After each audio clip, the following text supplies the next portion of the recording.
बिस्मिल्लाहिर्रहमानिर्रहीम। जी मैं डॉक्टर इरफान अली अपने प्रैक्टिकल 508 के साथ हाज़िर हूँ। आज हम फर्स्ट प्रैक्टिकल के बारे में देखेंगे जी, जो कि लैब के स्टैंडर्ड ऑपरेशन प्रोसीजर्स हैं, जिनको SOPs भी कहा जाता है। तो मैं इनको वन बाय वन डिटेल से जो है वो एक्सप्लेन करता हूँ।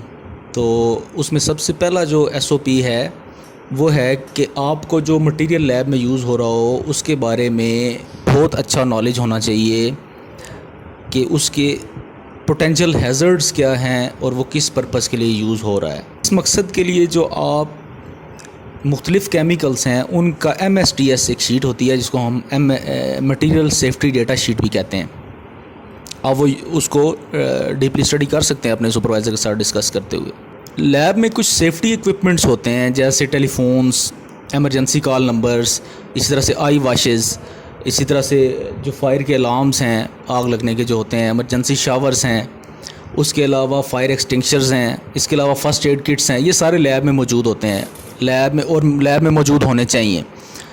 तो इनकी जगह भी आपको जो है वो पता होनी चाहिए। ये जो लैब इंचार्ज है आपको लैब में काम करने से पहले उससे ये सारी चीज़ें जो हैं उनकी मालूमात लेनी चाहिए। अच्छा जी, इसी तरह से लैब में किसी वक्त भी कोई भी जो है वो इंसिडेंट या एक्सीडेंट हो सकता है, तो उस सूरत में क्या करना है, लेबॉर्ट्री के इमरजेंसी प्रोसीजर जो हैं वो क्या हैं, ये सारा आपने लैब इंचार्ज से लैब में काम करने से पहले जो है वो आपने इसको मालूम करना है।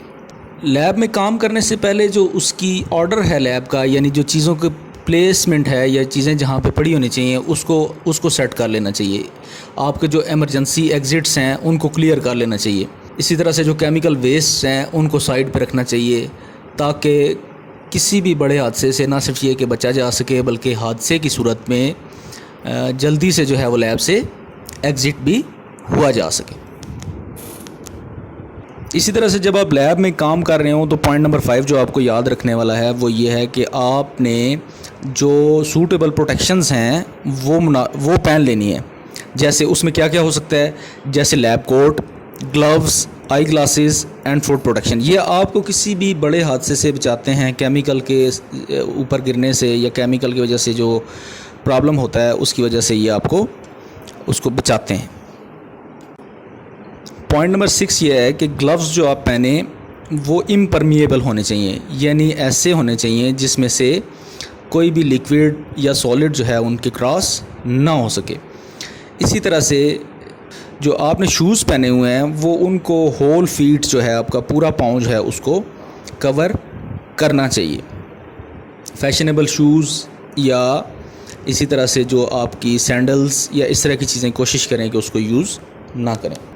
फाइबर के और जो एथलेटिक किस्म के शूज़ होते हैं वो अमूमन जो केमिकल्स या इस तरह की चीज़ें हैं उनके ख़िलाफ़ रेजिस्टेंस जो है वो इतनी ज़्यादा नहीं देते, जिसकी वजह से उनका इस्तेमाल लैब में आपको कोई ख़ास फ़ायदा नहीं देता और हादसे की सूरत में वो नुकसान का बायस बन सकता है।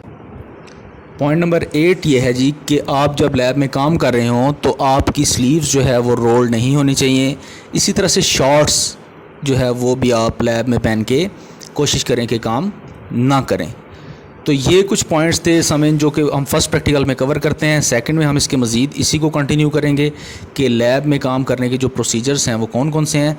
तो सेकंड प्रैक्टिकल के साथ फिर एक वीडियो के साथ इंशाल्लाह आते हैं।